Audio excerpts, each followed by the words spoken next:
you've been through a lot of walks of life. You can relate to how a lot of people work then. What do you view as the biggest problem facing our nation right now? We're broke. We are plumb doggone right down to the uppers broke. What we have done is simply overspend ourselves. We have also cut down on our income by lowering taxes, which seemed probably to a lot of people okay at the time.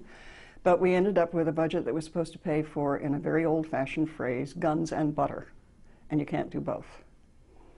And the chickens have all come home to roost, and we are in an enormous mess. Is that mess something we can climb out of? What needs to change? One of the first things I would love to change is the habit of those in Washington of pointing fingers. They point fingers. It wasn't my administration, it was your administration. No, it wasn't that administration, it was your administration. And then when they're all done with that, they spout the party line. There is no conversation, there is no thought put into it. It is all a recitation, as far as I can see, of party lines, of dogma. And nobody is working on solving the problem. They are all working on saying, you can't do it that way. So what's the solution in getting them to talk? Is it who we're electing? No, I don't think so, honestly, because the frightening thing to me is that in order to be elected, you have to have lashings of money in your campaign fund. And in order to get lashings of money in your campaign fund, you get it from the rich, from corporations.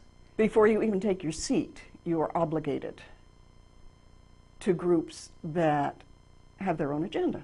Joan says the problem lies in perspective by those governing a population to which politicians can't relate. I don't think Washington knows what the middle class is. By and large, not only the members of Congress, but the advisors, let's say the professorial class who advise politicians, have no mortal idea of what's going on outside of their circle. And it's a tragedy. And I find myself occasionally fantasizing about taking a whole clump of senators and congressmen and saying, okay, here you are. Here is where you live. This is how much you've got for the month. And no, you can't call anybody. And no, your wife can't bring you dinner. Now live on it. And of course, it will never happen. But it would be an enormous jolt because they live in a totally different world. What is your biggest fear for your kids and your grandkids? That they will find themselves in one of those post-apocalyptic sci-fi scenarios in which no matter what they do, they're not going to be able to scrabble up. To achieve the hopes you have for the country, do we need to look back at the past and learn from it, or do we need to start looking ahead? Supposedly, those who do not learn from the past are doomed to repeat it, but we never repeat it exactly the same way. So, yes, we have to look ahead. We have to find solutions which don't match those that may have worked 10 or 20 or 50 years ago.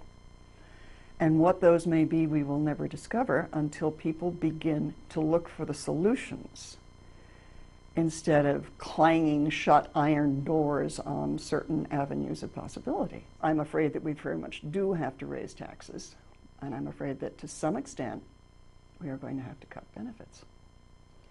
But it scares me because benefits are not that high. Somehow many people, particularly those in a more fortunate economic position, take personally the idea that anybody else should be, in any measure at all, made safe by tax money. And there are people who are hungry. There are kids going to bed hungry. I recently heard a discussion saying that the population of poor children is rising, although the population of those discernibly poor, according to statistics in other age groups, was falling. And nobody should have to go to bed hungry in a wealthy country. Nobody should be bankrupted by the loss of medical insurance. So the responsibility lies not only in Washington, but in the sacrifices of some Americans to better this country. I don't know what kind of a sacrifice it would be to pay, say, $5,000 more in taxes if you were earning upwards of $250,000 a year. You're spending it, of course. But proportionally speaking, that could do a great deal for people who have very little and whom you never see and whom you take great care, if you're in those brackets, not to see.